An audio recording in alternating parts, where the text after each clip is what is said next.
The Trump campaign ending a very busy election season here in Georgia, where we know every single vote will be consequential. Yeah, it was a chaotic scene here earlier. Now what is left, an absolute mess. Take a look here. There is a sense of calm stillness in the atmosphere, which I believe really speaks to the nature of former President Carter as a servant leader. Former and current members of the Carter Center staff gathered for a beautifully moving and intimate ceremony. As you can see here behind me, East Point fire officials are still here trying to get those last smoldering embers. The Texas man that investigators say intentionally drove that rented truck into a crowd of people on Bourbon Street earlier this morning, killing now 15, injuring dozens of others, had a number of connections to the metro Atlanta area. Courtney, this is one of thousands of ping pong balls that so-called Cop City protesters hurled at city leaders. Now, there was a resounding message of hope and unity here tonight, but also one of honesty about the fact that these students, these staff members, the teachers, and the parents that were affected by this will forever be changed.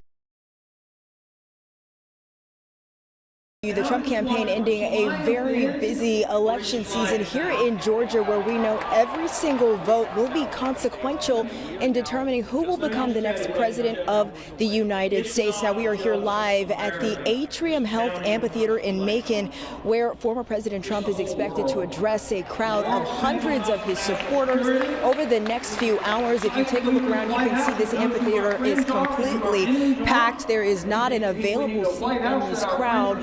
And many of these folks saying that they have already cast their votes. Now, we know that more than 4 million people in the state of Georgia have already cast their ballots, shattering state records. But there are still about 3 million folks who have not done so and will be heading to the polls hopefully on Tuesday. So a lot of the messaging here tonight is to those folks to choose Trump when they get to the polls. And we spoke with one woman who explains why she voted for President Trump for a third time.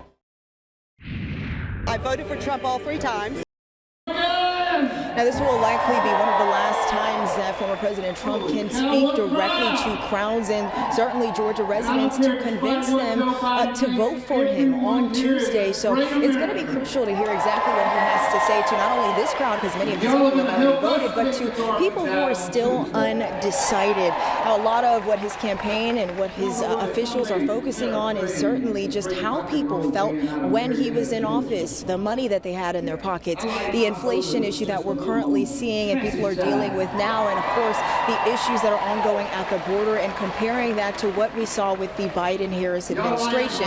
Unfortunately, the former president is running a little bit late, so we won't be hearing from him probably for the next few hours, but there are several speakers that are lined up kind of taking the stage before he gets here. The manager at Avid Bookshop here in Athens tells me this legal battle started after books they sent to an inmate at the Gwinnett County Jail were returned because they weren't an authorized retailer.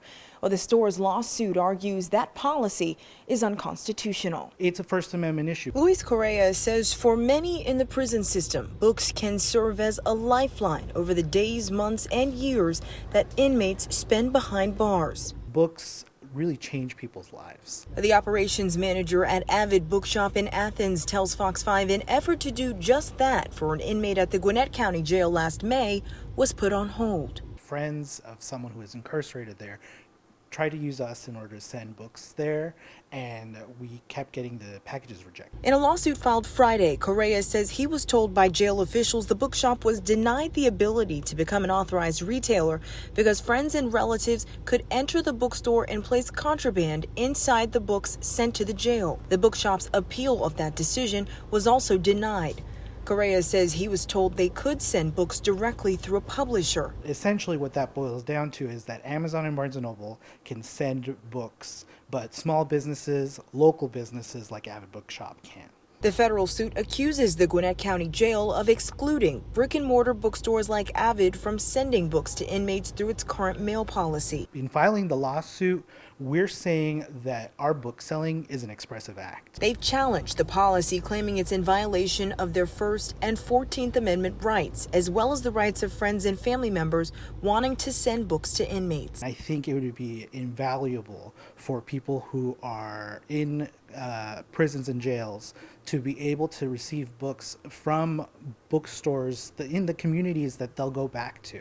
Now, we reached out to the Gwinnett County Sheriff's Office about this. They declined to comment, citing pending litigation. Yeah, Eric, Courtney, this is a pretty significant finding by Fulton County probate court officials who are considered the county's official record keepers. The documents include wills, estate plans, and even slave bequests left by slave owners dating back to the 1840s.